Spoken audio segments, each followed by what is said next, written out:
I started robotics my sophomore year, the year of the program's launch.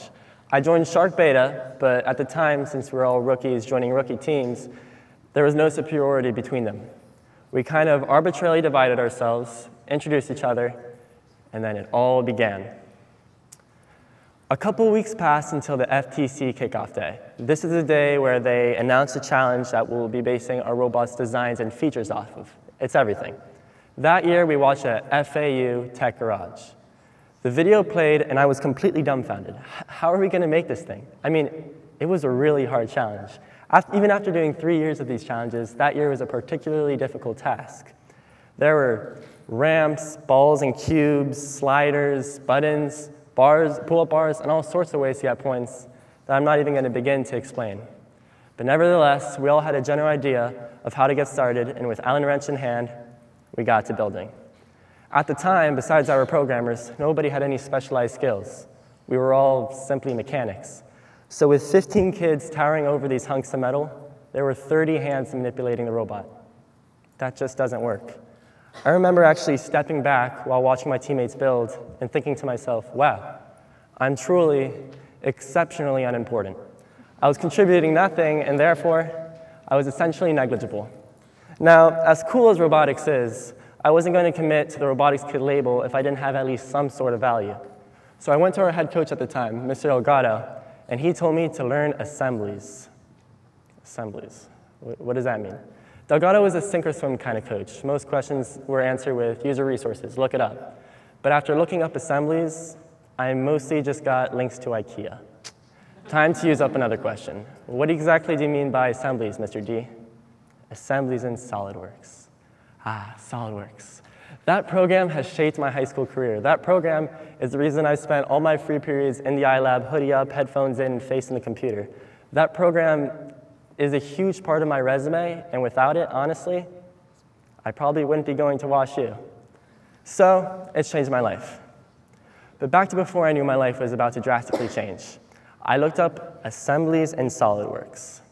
I learned that SolidWorks is a CAD program, or computer-aided design.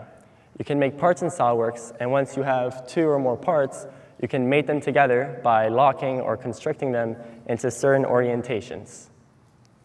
Finally, we learn of these mysterious assemblies.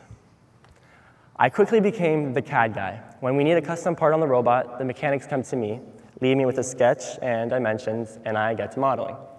After I finished modeling, I'd 3D print the part. Also, I download each and every step file of all the parts used to make the robot, one by one, which was a chore in its own, so I could assemble the entire robot and showcase it to the judges. When people need something printed, robotics or not, they come to me. I found a void in the iLab, filled the void, and thus made myself unavoidable. I didn't realize it at the time, but in hindsight, I had just taught myself an extremely valuable life lesson. With every team, group, business, whatever it might be, make yourself an integral part of the process. If people rely on you, then your position is essentially secured. However, if you look around a room and most people have the same skill sets as you, in a recessionary period, you'll be the first to go. I'll give you another example. I am on the varsity volleyball team. I am not very good at volleyball. Half the time when I bump the ball goes in the opposite direction than intended. I'd like to be better, but as of right now, I am not. However, I looked at my particular aptitudes. I'm tall and I can jump pretty high. And then I learned the position middle hitter, a position that is exclusively jumping to block or jumping high to hit a quick spike. Lo and behold, I'm currently a starter on the varsity volleyball team.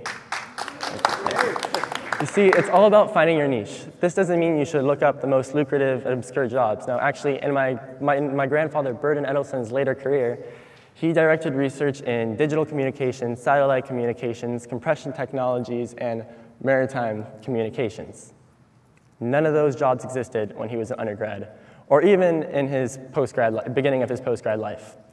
He learned so much, though, that he was appointed by President Reagan as Associate Administrator of NASA.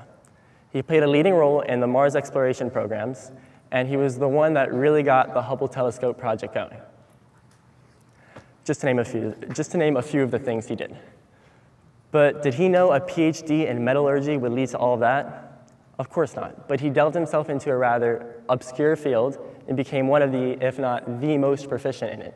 So much so that the president himself appointed him for a leading and, yes, a high-paying job. A bracket of assembly has 4 holes for bolts, but it will hold perfectly fine with only 2. Don't be a negligible bolt. Be a gear, be a sprocket. Make it so the system cannot run without you. Be important. Thank you.